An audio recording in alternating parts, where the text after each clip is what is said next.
Did you know April is Financial Literacy Month? While I think financial literacy should be a focus each and every month, it's nice to know the need for financial education is being acknowledged.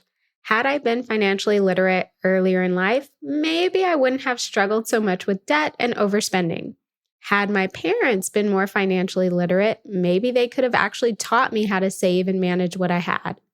We can't change the past, but we can decide how we want to move forward. In this episode, I'm sharing some things you can do to improve your financial literacy and take more control of your financial situation. Welcome to the City Girl Savings Podcast. I'm Raya Reeves, founder and finance coach of City Girl Savings. I turned my life around with budgeting many years ago, and now I'm on a mission to help others do the same. I fully believe that you can enjoy your life on a budget.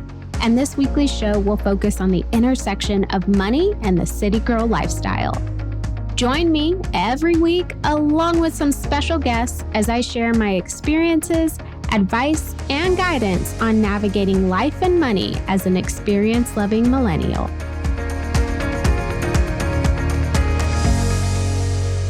Before we dive into today's episode, I want to share a City Girl Solutions question that came in, all about breaking down high-yield savings accounts.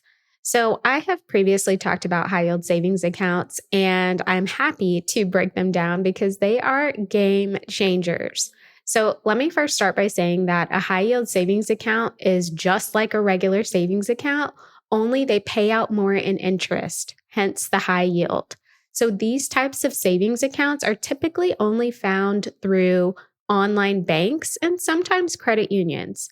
The reason for this is because online banks and credit unions don't have the typical expenses that your brick and mortar major banks have, so they can afford to pay out more in interest to their customers. Let me just explain the difference in interest. Typical savings accounts at banks like Wells Fargo, Chase, Bank of America have an annual percentage yield interest rate of 0.10%. 0.10, okay? At the time of me recording this episode, online banks with high yield savings accounts have interest rates of 3.75, 4%, 3.35. That is a significant difference. So if you have not given high yield savings accounts a try and you actually have money sitting in savings, I strongly suggest you make the move. Some popular options include Synchrony, Ally, American Express Bank, and Discover. Your money is just sitting there, so you may as well earn as much as possible in the form of interest. Now, I will say that with a high-yield savings account, it's not directly linked to your checking. So you actually have to initiate a transfer, which can take a couple of days to go through. This can be good and bad. If you need the money instantly, it's going to take you a couple days. If you have a tendency to transfer money from savings on a regular basis because it's linked to your checking, then having a high-yield savings account can actually help you avoid that. So hopefully that helps. I'm happy to go into more detail about high-yield savings accounts if you have any more questions.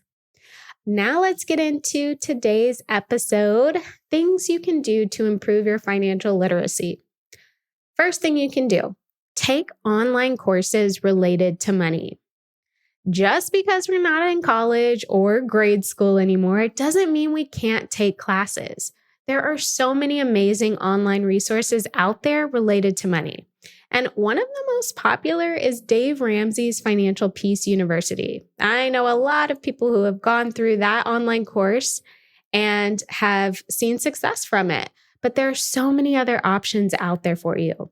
Even City Girl Savings has its own online course, the Money Management Mastery for Working Women program. Doors for that course won't be opening up until August, but you can get on the wait list now if you're interested, and I will make sure to link to it in the show notes. It is an 8-week group course, so you are doing some work by yourself, and then we have weekly group coaching calls with me, just making sure that you are getting through the program as you should be. So, like I said, I will drop the link to that in the show notes if you're interested in getting on the wait list. Now, because there are a lot of online courses to choose from, get specific with exactly what you're looking for. Do you need extra support or handholding? If so, then a course with a live coaching aspect may be more useful. Do you need a course that you can start and stop whenever you want? Find a course that can be accessed anytime. Do you need a course or want a course on a specific financial area? Maybe you just want to learn about investing. Maybe you only want to learn about rental property management. Maybe you only want to learn about paying off debt. Knowing exactly what you want to learn about will help you keep an eye out or ask for referrals. Now, also think about the budget you have for the course. Some courses are free, others are low cost, and some will be expensive. When you know what you want out of the online course, you can justify whatever price point you need to pay to get exactly what you're looking for. Now, one final point I will say is you get what you pay for. I know it seems counterintuitive to spend money to get better with money, but you are spending money to learn what it takes to get better. If you don't currently have that knowledge, it's usually always worth the money or time you're putting in to learn that information. The next thing you can do to improve your financial literacy is work with a money coach. Just like you would have a personal trainer at the gym, think of a money coach as a personal trainer for your finances. Having that guidance, support, and accountability to make the right decisions with your money is priceless.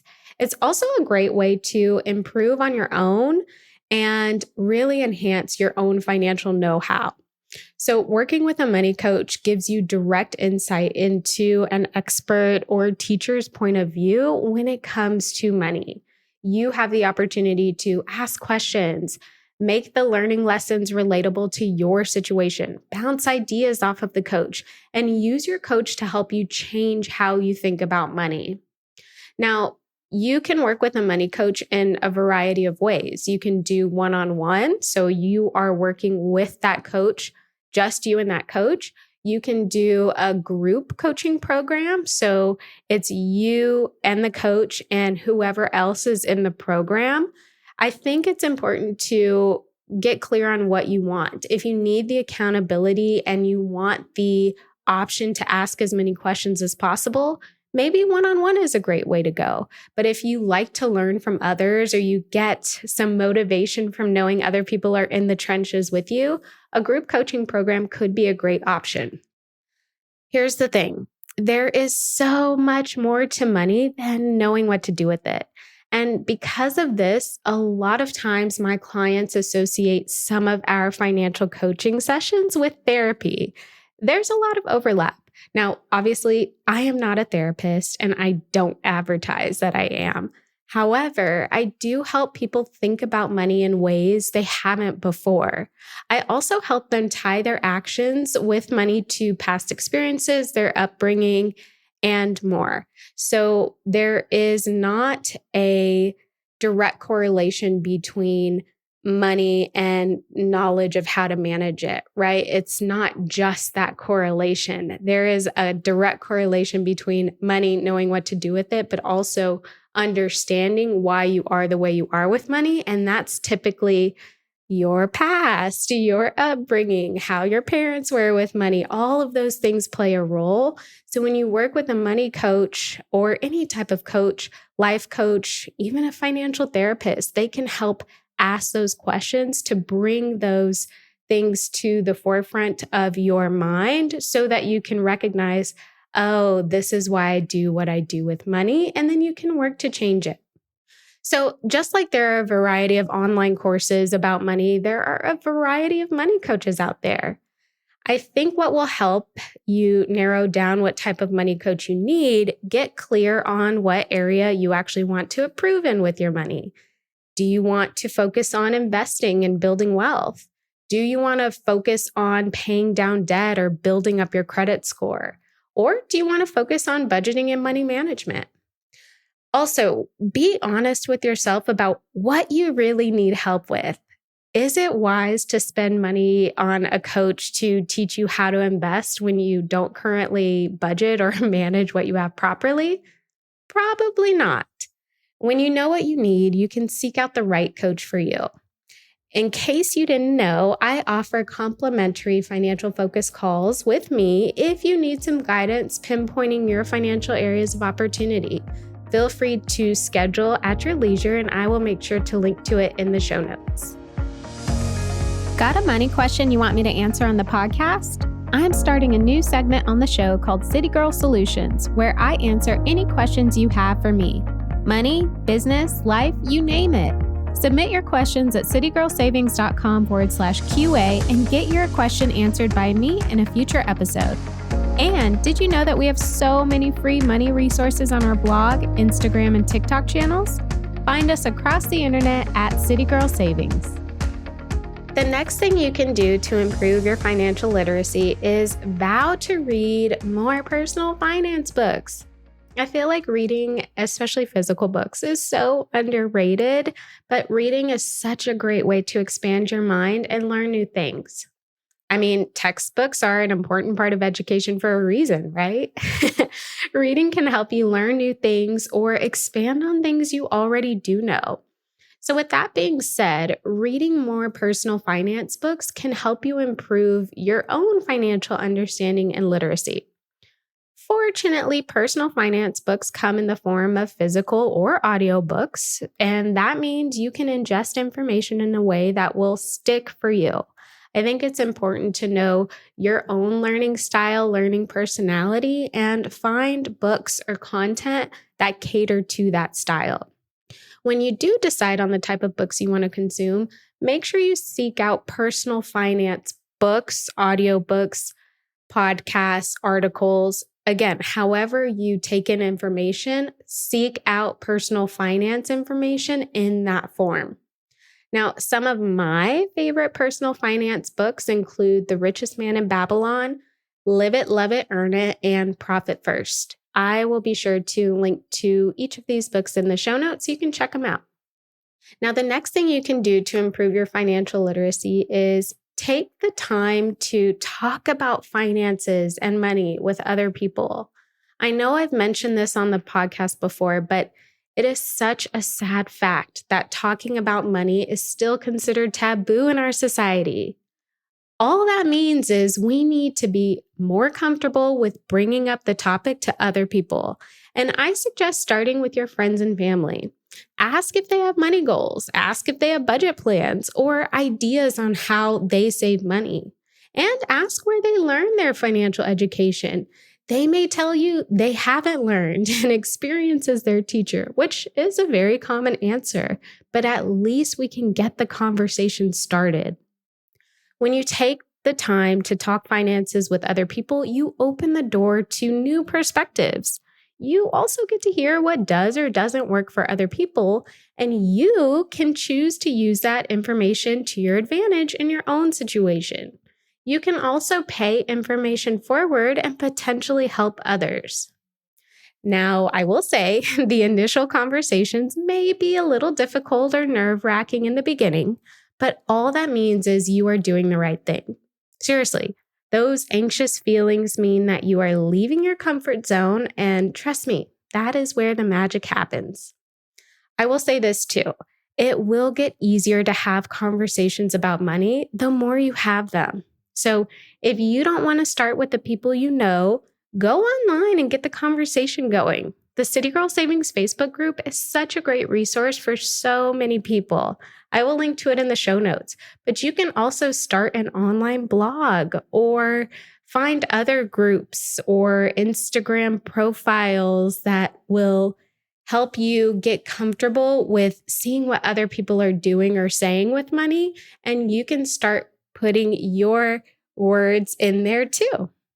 The next thing you can do to improve your financial literacy is monitor your spending for 30 days straight.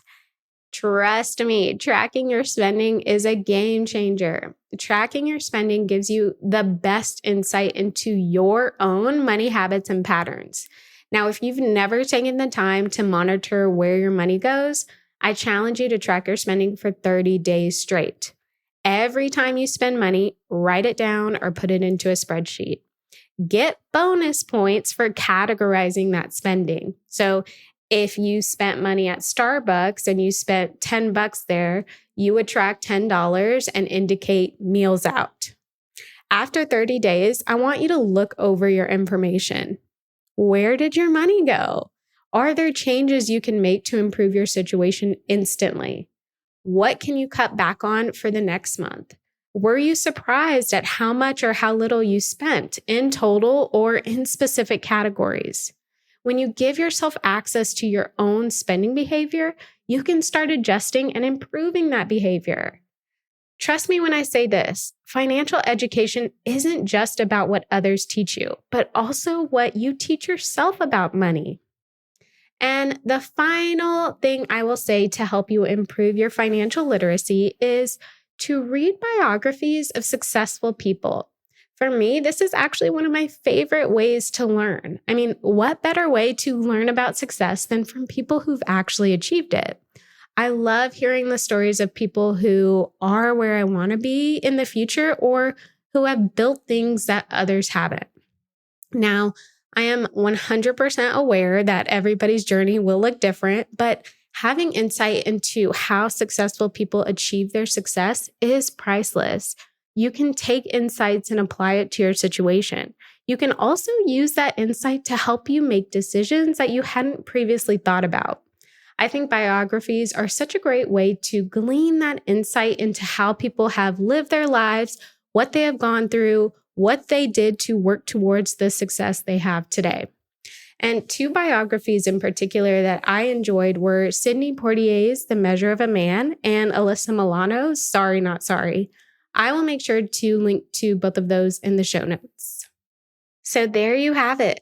Some things you can do right now to improve your financial education, enhance your financial literacy directly or indirectly. Even small steps in the right direction can lead to major progress over time. Please, please, please make financial literacy a focus this month, especially this month, but every month, and watch the magic happen.